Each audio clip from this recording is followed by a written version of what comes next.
Gaya po ng aming pinangako sa inyo, panauhin namin sa loob po ng studio.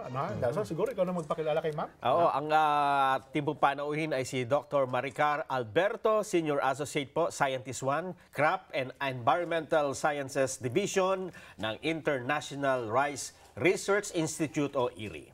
Magandang umaga po, ma'am. Magandang umaga naman po sa lahat. Apo. And Happy Earth Day from IRRI. Earth Day ho ngayong araw na ito, no, ha? Pero totoo po yung kinukwento ka kay naman, ha? Ang tawag ko pala doon, Bird Boy. Bird Boy. Kasi nung bata kami, ang tawag ko, Bugaw. Nagulat nga ako. Opo. At siguro ipakwento natin kay ma'am, ano ba yung sinasabi niyo na bird boy? Bird Boy, opo. Kasi po, pag nagtanim kayo ng palay, di aabot kayo hanggang sa ano na siya, hinug na. Pag hinug na ang palay, napaka-attractive na niya sa mga ibon. Yun. Iba't ibang klase ng ibon. Oo, opo. tulad din ng daga. Siyempre, gusto niya manginain. Ang ibon, ganun nga, gusto manginain. So, nag-aano ka talaga kami, nag-hire kami ng mga bird boys na tinatawag. Taga-Bugaw. Sikat na po pala, medyo nag-develop na eh. Bird Boy na pala tawag, dati tawag sa Bugaw. Bugaw. Talaga bugaw Opo. nga. Pero totoo po yun. Ang sweldo po namin dati a day, 35 pesos, mga 1989 to 90. Kasi ang sweldo po noon, lingguhan, every Saturday, kung nakailang araw ka. So, 35 pesos. Gano'ng katagal yung trabaho? Maghapon din. Maghapon, babantay mo ibon. Oo. Ganun May pala shifting kagrabe, yun. ano? Oo. Kundi wala kang aanihin. Hanggang ngayon ba, kamusta? Meron pa rin ba mga ganun po? Oo, meron. Ganun po. Wala na palang... Wala pa lang sweldo, baka pwede makabugaw. Siguro naman mas mataas-taas naman. Hindi na po 35 pesos. Oo. Wala ba tayo ma-invento high-tech na gano'n? Kaya talagang tao, kasi may mga tao talagang taga-Bugaw. Ngayon, medyo nilalagyan na nila ng parang palamuti, yung lumang cassette tape, yon nilalagay nila yon. Kasi yung ang science naman doon, Jen, ay pagka tinamaan ng hangin, Gumagalaw. gumagalaw. Akala ng ibon, may nambubugaw. May mga tali ng lata, kung ano-ano. Eh yung scarecrow hindi na yata effective eh. Oo, Dahil napag-aralan na ng mga ibon, ng scarecrow ay hindi totoong tao. Dumadapo pa nga Sa ibabaw ng Sa scarecrow. Well, anyway, ma'am, pag-uusapan natin itong may kinalaman po sa bigas. Pero alam ko, basic naman po ito. Ano ba ang layunin ng IRRI muna doon sa simpleng bagay na kaunawaan po ng ating mga magsasaka? Kumbaga, ang IRRI ay itinatagyan simula pa 1960. Opo. Hangarin nito na makadevelop ng mga varieties at makagawa ng mga crop management practices na makakatulong sa mga farmers natin para sila makaahon sa kahirapan. Yan.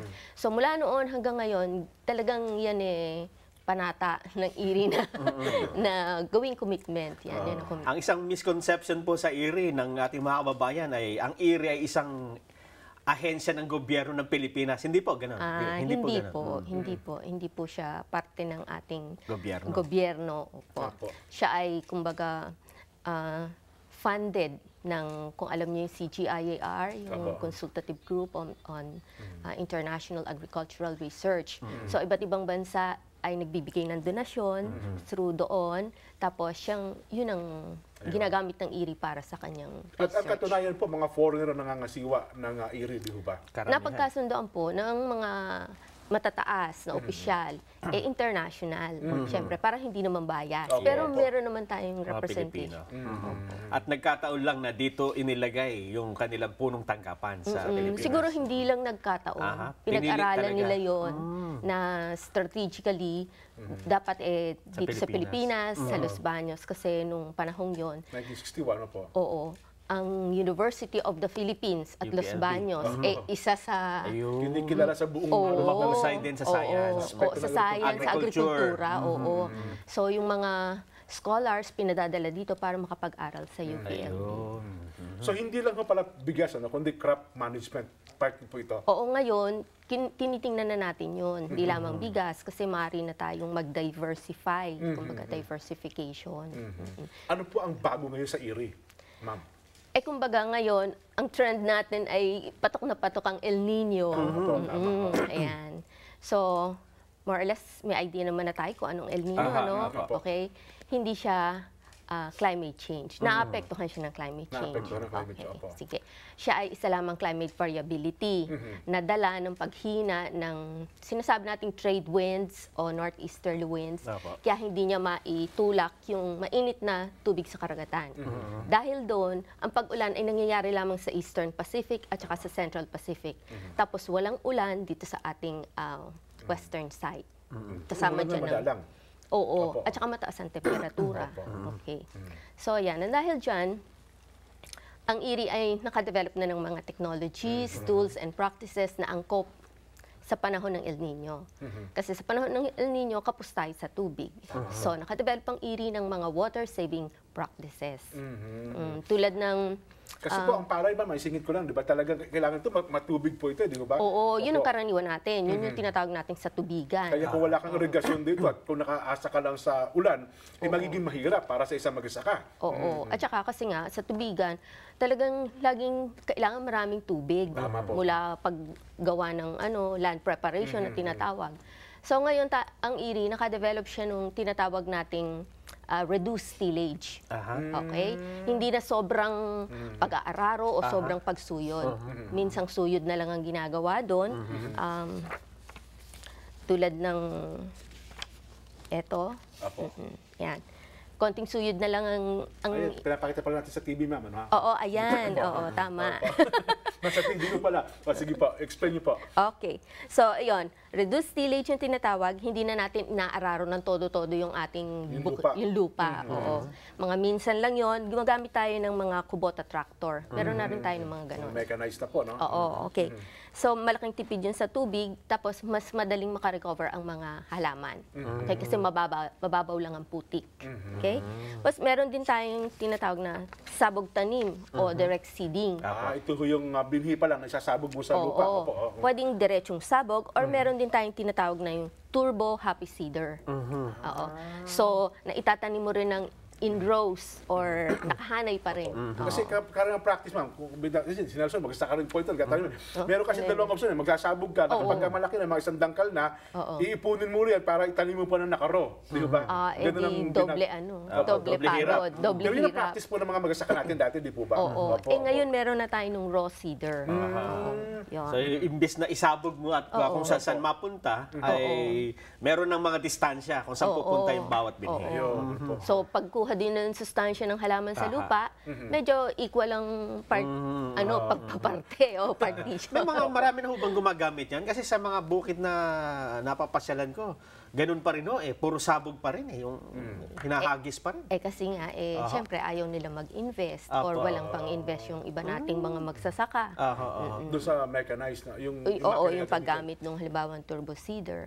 Ang magaling nito, kung meron silang mga kooperatiba, di pwede silang mag-ipon-ipon ng... bibili yung kooperatiba, ipaparenta sa mga miyembro. Pero sa sitwasyon nung sa Pilipinas, saan maraming gumagamit niyan ngayon? Malamang yun sa Nueva Ecija. Meron Oo, din. kasi di ba sa Nueva Ecija, nandun naman ang ating field rice. Yung rice, opo. Oo, advanced na rin ang field rice sa paggawa ng mga makinarya. At ang gobyerno talaga nagpupondo, no? Naglalaan talaga ng pondo para doon sa mechanization ng kanilang mga magsasaka. Oo. Baka naman po may mga nanonood din sa atin ngayon na interesado. Meron ba kayo dyan na saan nakakakuha ng mga ganyang mechanized na equipment? Ayun nga, isa na sa field rice. Sa IRRI, meron kami Meron mga din. demo lang, Demo. pero hindi naman nagbebenta. Yun nga Oo, kasi hindi business ang IRRI. Hindi, Opo. research lang talaga ang sa IRRI. Pero ito ho ginagawa na sa ibang mga bansa bago pumasok po sa IRRI o tayo na nag-introduce sa IRRI. Medyo may nauuna na ring bansa May mga sa atin bansa dyan, na. sa direct seeding, katulad ng India. Sa Korea nga, napanood natin na dyan, di ba? Yung kanila ay, ang system naman nila doon, ganun pa rin, may magtatanim ka ng mga binhi, pero yung mga binhi mo ay hindi na kamay ang magtatanim, yung magta-transplant, makina na, di ba? Oo, Ang mechanical ganda. transplanter. Oo, meron din tayo nun.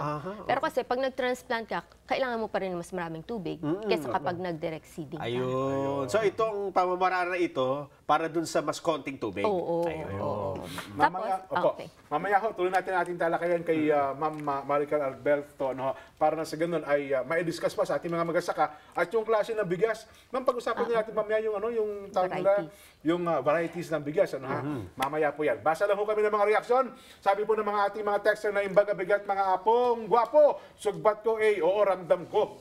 Roger Flores, Pidig, Ilocos Norte.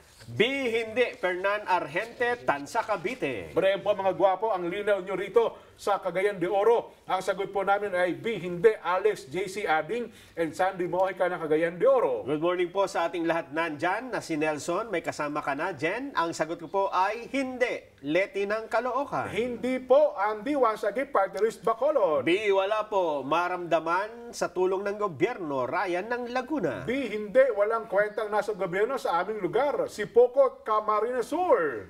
B. Hindi. JC Medrano ng Kidapawan City. Hindi, from Tawi-Tawi. Good day sa inyo, Kuya Nelson at Kuya Jen. Hindi ramdam dito sa Laguna. Si Pinoy lang nakaramdam noon na mga mamayang Pilipino. Hindi. Gemma Martin Almario ng Calamba.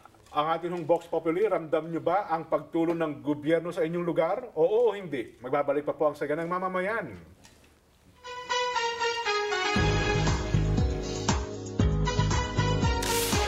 Anunsyo publiko, binabala ng Land Transportation Franchising and Regulatory Board o LTFRB na naglipa na umano sa lansangan ng mga carnapper, holdupper at rapist na nagpapanggap na taxi driver.